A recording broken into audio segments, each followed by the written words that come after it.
ಇವತ್ತು ತುರ್ತು ಪತ್ರಿಕಾಗೋಷ್ಠಿ ಕರೆದು ಸ್ವಾಗತ ಮಾಡುತ್ತಾ ಇವತ್ತಿನ ಮೊದಲನೇದಾಗಿ ಮಾಜಿ ಮುಖ್ಯಮಂತ್ರಿ ಹಾಗೂ ಹಾಲಿ ಬೆಳಗಾವಿ ಲೋಕಸಭಾ ಸದಸ್ಯರಾದ ಜಗದೀಶ್ ಶೆಟ್ಟರ್ಗೆ ಅಭಿನಂದನೆ ಸಲ್ಲಿಸುತ್ತಾ ಒಬ್ಬ ದಲಿತ ಶಾಸಕರ ಪರವಾಗಿ ಧನ್ಯವಾದಕ್ಕೆ ಮೊದಲು ಧನ್ಯವಾದ ಅರ್ಪಿಸುತ್ತಾ ಚಂದ್ರು ಲಮಾಣಿಯವರ ಕೇಸಿಗೋಸ್ಕರ ತುರ್ತು ಪತ್ರಿಕಾಗೋಷ್ಠಿ ಕರೆದಿದ್ದೇನೆ. ವಿಶೇಷವಾಗಿ ಅವರು ಲೋಕಾಯುಕ್ತ ರೇಡ್ ಬಗ್ಗೆ ನಾನು ಹೆಚ್ಚು ಚರ್ಚೆ ಮಾಡೋಕ್ಕೆ ಹೋಗಲ್ಲ. ಲಮಾಣಿ ಅವರು ದುಡ್ಡು ತೊಂದರೆ ಬಿಟ್ಟರೆ ಅದನ್ನು ನನಗೆ ಗೊತ್ತಿಲ್ಲ. ಬಟ್ ನಡೆದಂಥ ಘಟನೆ ಮತ್ತು ನಡೆದಂಥ ವಾಸ್ತುಸ್ಥಿತಿ ಬಗ್ಗೆ ಕೆಲವು ಬೆಳಕು ಚೆಲ್ಲಕ್ಕೆ ನಮ್ಮ ರಾಜ್ಯ ಜನತೆಗೆ, ವಿಶೇಷವಾಗಿ ಅಹಿಂದ ಸಮಾಜಕ್ಕೆ ಒಂದು ಬೆಳಕು ಚೆಲ್ಲಕ್ಕೆ ಈ ಪತ್ರಿಕಾಗೋಷ್ಠಿ ಕರೆದಿದ್ದೀನಿ. ಯಾಕೋ ವ್ಯವಸ್ಥಿತವಾಗಿ ಕಳೆದ 20 ವರ್ಷಗಳಿಂದ ಯಾವುದೇ ಪಕ್ಷಾತೀತ ಮಾತಾಡ್ತೇನೆ. BJP ಕಾಂಗ್ರೆಸ್ ದಳ ಈ ಪಕ್ಷದ ಸಂಬಂಧ ಇಲ್ಲ. ದಲಿತ ಶಾಸಕ, ವಿಶೇಷವಾಗಿ ವಿದ್ಯಾವಂತ ಶಾಸಕರು ತುಳಿಲಿಕ್ಕೆ ಏನು ಮಾಡಬೇಕು ಅನ್ನೋದು ವ್ಯವಸ್ಥೆ ಷಡ್ಯಂತ್ರ ಮಾಡ್ತಾರೆ. ಬರೀ ಶಾಸಕರಿರ್ಬೋದು, ಸಾಮಾನ್ಯ ಗ್ರಾಮ ಪಂಚಾಯತ್ ಸದಸ್ಯರಿರ್ಬೋದು, ದಲಿತ ಅಧಿಕಾರಿಗಳಿರ್ಬೋದು, ಹಿಂದೂ ಜನಾಂಗ ಅಧಿಕಾರಿಗಳು ಹಂಗೆ ವ್ಯವಸ್ಥಿತವಾಗಿ ಈ ಸಿಸ್ಟಮ್ನಲ್ಲಿ ಸಿಗಿಸಿ ಅವರು ಎಷ್ಟಿಗೆ ಅವ್ರಿಗೆ ತ್ರಾಸು ಕೊಡ್ತಾರೆ ಅನ್ನೋ ಒಂದು ವಿಶೇಷವಾಗಿ ನಾವು ಧ್ವನಿ ಎತ್ತಲೇಬೇಕಾದ ಪರಿಸ್ಥಿತಿ ಅನಿವಾರ್ಯತೆ ಬಂದ ಕಾರಣ ಇವತ್ತು ಪತ್ರಿಕಾಗೋಷ್ಠಿ ಕರ್ತೀನಿ. ವಿಶೇಷವಾಗಿ ಲೋಕಾಯುಕ್ತ ಸಂಸ್ಥೆ ಬಗ್ಗೆ ನಾವು ಮಾತಾಡೋದಿಲ್ಲ.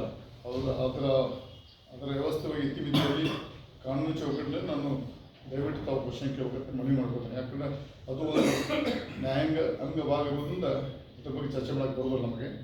ಅದು ಒಂದು ವೇದಿಕೆ ಇರ್ತದೆ, ಅಲ್ಲಿ ಅಟ್ಟೆ ಮಾಡಬೇಕಾಗ್ತದೆ.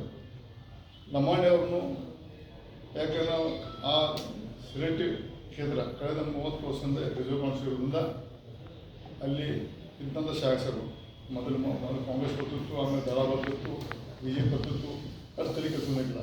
ಯಾವಾಗ ಲಮಾಣಿ ಒಬ್ಬ ವಿದ್ಯಾವಂತ ಶಾಸಕ ಆದ ನಂತರ ಪಿತೂರಿ ಮಾಡಿ ಇವತ್ತು ಶಿಕ್ಷಾ ನನಗೆ ಬಂದು ಮಾಡಿದ್ವಿ. ಅವನು ಭ್ರಷ್ಟಾಚಾರ ಮಾಡಿದ ಬಗ್ಗೆ ನಾನು ಸಪೋರ್ಟ್ ಮಾಡೋದಿಲ್ಲ. ಅವನು ಭ್ರಷ್ಟಾಚಾರ ಮಾಡಿದ್ರೆ ಮುಂದಿನ ಗೊತ್ತಾಗ್ತದೆ. ನನ್ನ ಮಾಹಿತಿ ಪ್ರಕಾರ ಅವ್ರು ಯಾರು ಪೂಜಾರಿಯನ್ನು ಕಂಪ್ಲೇಂಟ್ ಕೊಡ್ರಲ್ಲ, ಅವನಿಗೆ ಕೂಡ ವ್ಯವಹಾರ ಇತ್ತು, ಅವನು ದುಡ್ಡಿನ ವ್ಯವಹಾರ ಇತ್ತು. ದುಡ್ಡು ಕೊಡೋದು, ಕಾಂಟ್ರಾಕ್ಟ್ ತೊಗೊಂಡು ಹೋಗೋದು, ಅದೇ ಸಣ್ಣ ಪುಟ್ಟ ಸಣ್ಣ ಬಡ್ಡಿ ತೊಗೊಂಡು ಮಾಡ್ದಂತ ನನಗೆ ಮಾಹಿತಿ ಬಂದ. ಮುಂದಿನದೆಲ್ಲ ಅದು ಕನ್ಫರ್ಮ್ ಆಗ್ತದೆ. ಆ ದುಡ್ಡು ಕೊಡೋದು ಗೊತ್ತಿದ್ದ ಒಂದು ವ್ಯವಸ್ಥಿತವಾಗಿ ಅದನ್ನು ಹೇಗೆ ಮಾಡ್ತಾರೆ ಅಂದರೆ ಜನರು ಅದೇ ಸಮಾಜ ಸ್ವಾಮೀಜಿ, ಅದೇ ಸಮಾಜ ವ್ಯಕ್ತಿ ಕೂಡಿಸಿ ಕಂಪ್ಲೇಂಟ್ ಕೊಡಿಸಿ ಇಂಥ ವ್ಯವಹಾರ ನೋಡ್ಕೊಂಡು ಅವ್ರು ಕೊಡೋದು. ನಾವು ದುಡ್ಡು ಕೂಡ ಕೊಡ್ಕೊಂಡಾಗ ಅನಿವಾರ್ಯವಾಗಿ ನನಗೆ ಮಾಹಿತಿ, ನಿಜ ಯಾರೋ ಸುಳ್ಳು ಗೊತ್ತಿಲ್ಲ. ಬಂದಾಗ ಬಾಪ ನಾನು ಹಾಸ್ಪಿಟ್ಲಿಂದ ಬಾ ಅಂದ್ರೆ ಆ ಪ್ರಕಾರ ದುಡ್ಡು ಕೊಟ್ಟನು ತೊಗೊಂಡು PA ಕೊಟ್ಟಂದು ನನ್ನ ಮಾಹಿತಿ ಬಂದ. ಅದನ್ನು ಇವತ್ತು ಷಡ್ಯಂತ್ರ ಮಾಡಿ ನಮ್ಮ ಶಾಸಕರ ಹೆಸರು ಕಳಿಸಿ ಇವತ್ತು ಜೈಲು ಪಾಲಾಗಿದ್ದಾರೆ. ಎಷ್ಟು ಫಾಸ್ಟಾಗಿ ಅವ್ರನ್ನ ಎಲ್ಲ ಸಿಸ್ಟಮ್ ಒಳಗಿಲ್ಲ ಅದು ದುರ್ದೈವ ಆಗಿದೆ. ಅದ್ರ ಅವ್ನು ತಪ್ಪಿದ್ರೆ ಅದ್ರ ಲೋಕ ತನಿಖೆ ಮಾಡೋ ಶಿಕ್ಷೆ ಆಗಲಿ, ಅದು ಬೇರೆ ವಿಷಯ. ಯಾಕಂದ್ರೆ ಕಳೆದ ಸಂಪಂಗಿಸೋದು ಹಿಂಗೆ ಮಾಡಿದ್ರು,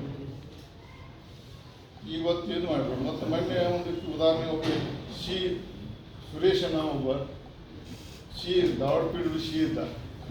ಸಾಯಂಕಾಲ 6 ಗಂಟೆ ರಿಟೈರ್ ಆಗೋಣ, ಮಧ್ಯಾಹ್ನ 2 ಗಂಟೆ ರಿಟೈರ್ ಆಗ್ತದೆ.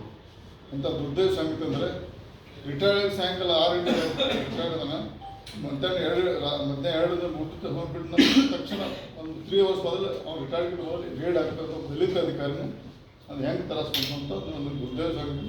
ಇದನ್ನು ಭಾಳ ಮುಂದಿನ ವ್ಯವಸ್ಥಿತವಾಗಿ ನಾವು ಅದನ್ನು ಹೋರಾಟ ಮುಂದುವರಿಸ್ತೀವಿ. ನಮ್ಮ ಯಾಕಂದ್ರೆ ನಾವು ಭಾಳಷ್ಟು ಇನ್ನು ಬಾಯಿ ಮುಚ್ಚಿಬಿಟ್ಟು ನಮ್ಮನ್ನು ಸಹಿತ ಮುಗಿಸ್ತಾಯಿಡಿ. 74% ವೋಟ್ ಇದ್ದಂಥ ಧ್ವನಿಯನ್ನು ತುಳಿದು ಕೆಲವೇ ಜನರ ಕೈಯಲ್ಲಿ ರಾಜಕೀಯ ಸಿಸ್ಟಮ್ ಹೋಗುತ್ತೆ. ಹೋರಾಟ ಮಾಡಲೇಬೇಕಂತ ಎಲ್ಲ ಒಂದು ಚರ್ಚೆ ಮಾಡ್ತೀವಿ.